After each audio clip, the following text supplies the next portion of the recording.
Hey everyone, welcome to podcast number 13, Progressivism. Topics to be covered, causes of progressivism, goals of progressivism, progressive reforms, and finally, the progressive presidents. So let's get started.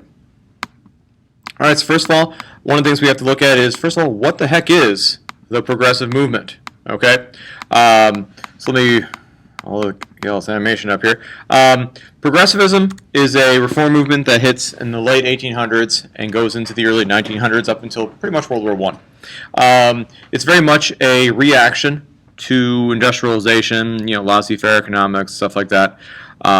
Basically, it's this idea that government can get involved and protect the common man and provide some social justice as well. Okay, it's a major departure from people that believed in Jeffersonian America, this idea of a small government. Basically, the thought process is that life at this point has gotten so complex, the federal government needs to get involved, okay? Even the playing field, set some rules, do all that kind of stuff. Be the referee, okay? If you think about it, if the whole country are farmers, what does the government really need to do? If everyone can basically provide for themselves and everyone's kind of self-sufficient, that's one thing. But as we see industrialization taking place, all these immigrants coming to America, cities growing to these huge sizes, the government needs to get involved to kind of, organize things. And that's what most progressives believe. Okay? What are the causes of progressivism? There's lots of things. A lot of it starts at the local level. Okay, so people don't like what they're seeing at their state level, local level. We see a lot of socialists coming from Europe, and they're gonna want to see changes take place in their new homeland. We also see a lot of economic and social injustice. For instance, the industrial worker. How horrible their life is, and how to make it better. And also, we see these journalists called Muckrakers that are basically showing society all the ills that plague it. And people want to see changes. So just like whenever you go to Netflix and you watch this documentary and your eyes are open to this, like Super Size Me, the movie about McDonald's or whatever, you're like, oh my goodness, and I guess it makes you think. And so these muckrakers did that. It's important to note that progressivism is not a unified movement. There's lots of different groups of people involved in this progressive movement, and they all have different objectives. So there's some people that are focused on improving working conditions for the poor. Some want to protect consumers. Some want women's suffrage. Some are all about conservation. Some are all about political reform. It varies. So it's not just a unified front. There's a lot of variation involved. Our three progressive presidents are Roosevelt, Taft, and Wilson, and we'll talk about those guys today. Okay, so let's look at some of these progressive reforms. So what did the progressives do that are things that we should note? Okay, the first one is political reforms. And so the progressives are very successful in making democracy a little bit more transparent, making democracy more accessible to the common man. And they implement a bunch of forms of direct democracy, things like the initiative, referendum, the recall. They also, a big one here is they push the 17th Amendment through, which allows for the direct election of senators. You should remember, hopefully from previous podcasts, that senators were originally selected by state legislatures because the founding fathers did not trust the common people, the common man, to be trusted to pick the senators. And so now they are. Okay? So anyways, women have a major role in progressivism, and so it's important that we recognize that. Also, it seems like every AP test out there has 4 or 5 questions involving the ladies. So we got to make sure that we keep up on it. So here we go. Workers' rights is a major point of emphasis for many women. Florence Kelley actually starts the National Consumers League, which pushes for legislation protecting women and children in the workplace. The Triangle Shirtwaist Fire, which killed many women and children when that factory went up in flames, and had doors that were locked so people couldn't get out. That tragedy led to many safety reforms. Mueller versus Oregon sets limits on the number of hours women could work, primarily because the Supreme Court thought that women need to have time to be mothers to their children and wives to their husbands. Many women, like the famous Jane Addams, started settlement houses to help the poor. Women were also very much involved in the temperance movement. The Anti-Saloon League was created because many women felt that alcohol was the reason for many of the ills of society. Okay, and even women's suffrage was a major push. Susan B. Anthony, one of the very famous women who pushed for suffrage, she actually was arrested for voting. And so women very much have a strong place in progressivism. Okay, 18th Amendment is kind of the culmination of the temperance movement. We see alcohol banned for much of the 20s. We also see, like I said, these muckrakers getting involved, these investigative journalists and novelists who basically write these articles in these magazines, and people love it, they eat it up, and so as a result, more muckrakers are getting on many of these magazines, getting more circulation, and people are starting to realize, the common man is starting to realize the corruption that exists in American political, economic, and social life. Okay, and so people start to demand change as a result of this. Here's a list of some of the muckrakers. You can pause it if you'd like, but I'm going to move on. Let's get to the presidents here. Roosevelt is really considered the first progressive president. Roosevelt's also around under imperialism, so he's both an imperialist president and a progressive president. Some of the things of note to look at when you're looking at Roosevelt, he's really the first president to get involved in a labor dispute. He settles a dispute between labor and ownership in a coal strike. But as far as like progressive legislation under Roosevelt, here are the big ones that you should know.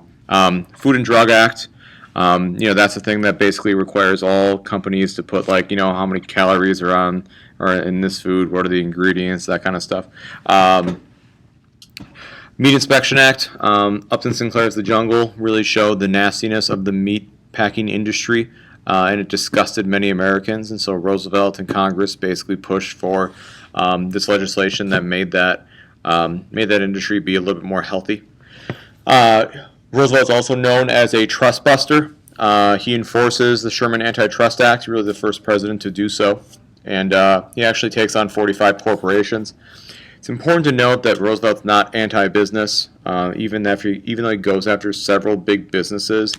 He's against businesses that he feels are breaking the law or are, bad for America.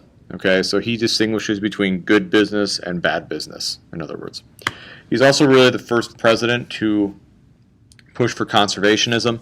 He creates the United States Forest Service. He puts away many, many acres of land for national parks. So that's important.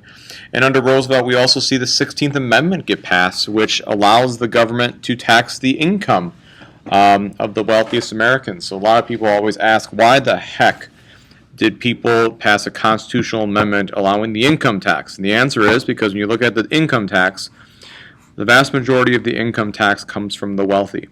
And so the progressives felt that during this period, the wealth were basically hoarding all the wealth. They weren't treating the working class fairly.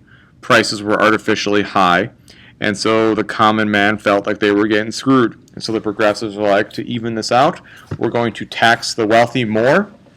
And we're going to use that money then to, kind of redistribute to, the middle class and lower classes and provide schools and other programs to help them out. And so that's why the income tax was passed by these progressives. Okay, Taft takes over after Roosevelt. He's like Roosevelt's hand-picked successor.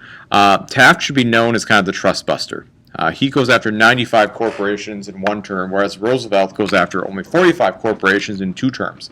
So Taft very much goes after these massive trusts and these massive monopolies. Okay, but what we see happening with Taft is that he shifts away from Roosevelt's policies, which very much upsets Roosevelt to the point where Roosevelt doesn't think Taft should continue on as president. And that brings on the very crazy 1912 election where Roosevelt runs as a third-party candidate, the Bull Moose Party. Taft gets the Republican nomination, Eugene Debs runs as a socialist, and Woodrow Wilson runs as a Democrat. So it's a very intriguing election.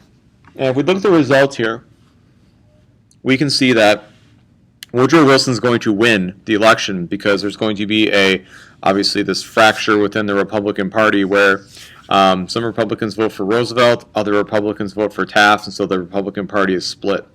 If you add up the Republican vote, though, it's interesting. They have more votes together than Woodrow Wilson is. A lot more votes.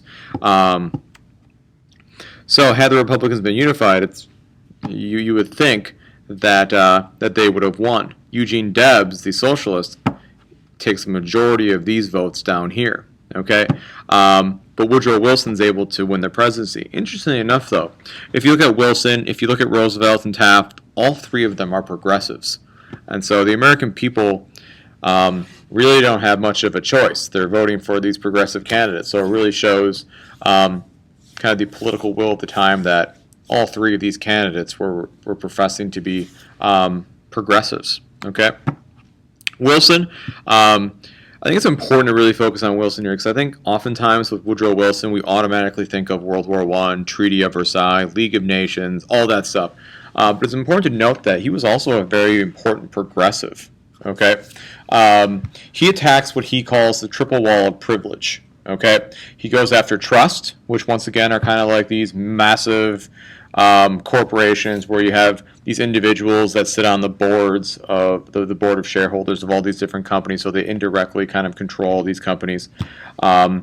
He's going to go after these monopolies through a couple things: the Federal Trade Commission, the Clayton Antitrust Act. The Clayton Antitrust Act also gives unions a lot more power and benefits. He's going to do a lot to try to secure the financial institutions. He's going to create the Federal Reserve System, which has done a lot to secure the American financial system.